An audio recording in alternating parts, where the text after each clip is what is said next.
Drama అంటే ఇష్టం. But first ఆయన నరేషన్ అప్పుడు థ్రిల్లర్ అని వెంటనే నరేషన్ స్టార్ట్ చేయకముందే నో చెప్దాం అనుకున్నా.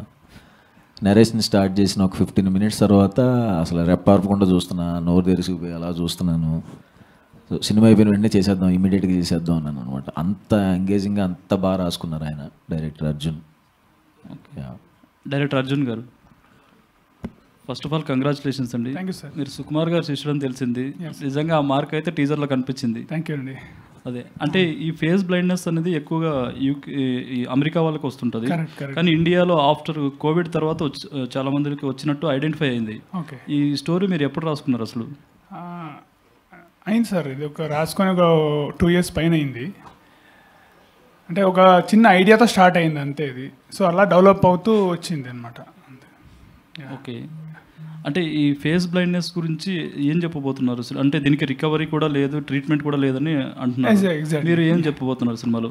అంటే ఇది యాక్చువల్లీ జస్ట్ ఒక సర్వైవల్ డ్రామా అండి. ఇది ఒక ఫేస్ బ్లైండ్నెస్ ఉన్న ఒక మనిషి ఒక ప్రాబ్లంలో ఇరుక్కుంటే ఎట్లా బయటకు వస్తాడో అని ఒక సర్వైవల్ డ్రామా, ఒక థ్రిల్లర్ జోన్లో తీసుకెళ్ళడం అంతే. ఇది దీంట్లో ఒక థ్రిల్గా ఆడియన్స్ కూర్చోపెట్టి ఎంటర్టైన్ చేయాలనుకుంటున్నాను అంతే మ్యాక్సిమం. అంటే హీరోకి ఒక డిసీజ్ పెట్టి దాని ద్వారా కామెడీ పండించడం కామన్, భలే భలే మగాడివో ఇలాంటివి చూసుకుంటే. కానీ మీరు థ్రిల్లర్ చేయాలని ఎందుకు అనిపించింది? నాకు అంటే ఇది అది నేను చూసాను కాబట్టి ఈ యాంగిల్లో వెళ్తే బాగుంటుంది అనిపించింది. ఎందుకంటే నాకు థ్రిల్లర్ కూడా కొద్దిగా ఇష్టం నాకు యాక్చువల్లీ. సో అలా ఫస్ట్ చాయిస్ సుహాసేనా, వేరే హీరో ఎవరైనా? సుహాస్ గారు అండి. ఓకే అండి, wish all the best. Thank you అండి. సుహాస్ అన్న, hi darling. So first of all first of all congratulations. Thank you. So trailer బాగుంది, బ్యాక్ టు బ్యాక్. బట్ కొన్ని రోజుల క్రితం సోషల్ మీడియాలో ఒక ఫోటో బాగా వైరల్ అయింది.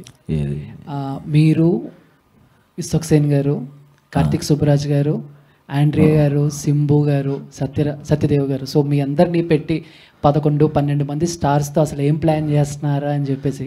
సో దాని గురించి ఏమైనా అప్డేట్ ఉందన్నా? సోషల్ మీడియా మొత్తం ఒక్కసారిగా షేక్ అయిపోయింది. అది సినిమానా లేకపోతే ఏదైనా అడ్వర్టైజ్మెంట్, అసలు ఏంటి? నేను ఆ రోజు ఇన్స్టాగ్రామ్లో స్టోరీ పెట్టా, ఎవర్రా మీరంతా అంటే నాకు తెలియకుండా మీరు ఎలా చేస్తారు, వాళ్ళకి తెలిసి ఉండదు, మిగతా వాళ్ళకి కూడా. అది ఎందుకు వేసారో మరి తెలియదు నాకు కూడా.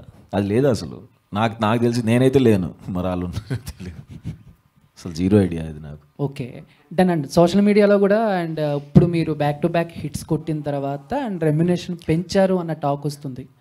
పెంచాలిగా మరి, ఇంక నేను బతకొద్దా? ఇక నేను జూనియర్ ఆర్టిస్ట్ నుంచి వచ్చాను, రోజుకు 100 రూపాయలు తీసుకుని నుంచి వచ్చాను, తీసుకోవాలనుకుంటాను కదా నేను కూడా. అదే 3,000 నుంచి 3 కోట్ల వరకు అని చెప్పేసి సో టాపిక్ అనమాట. 1000 రూపాయల నుంచి 3 కోట్ల దాకా. Super, thank you. 3 కోట్లు అనేది నెంబర్ నువ్వు చెప్పావు కాబట్టి చెప్పాను, నెంబర్ అది కాదులేండి.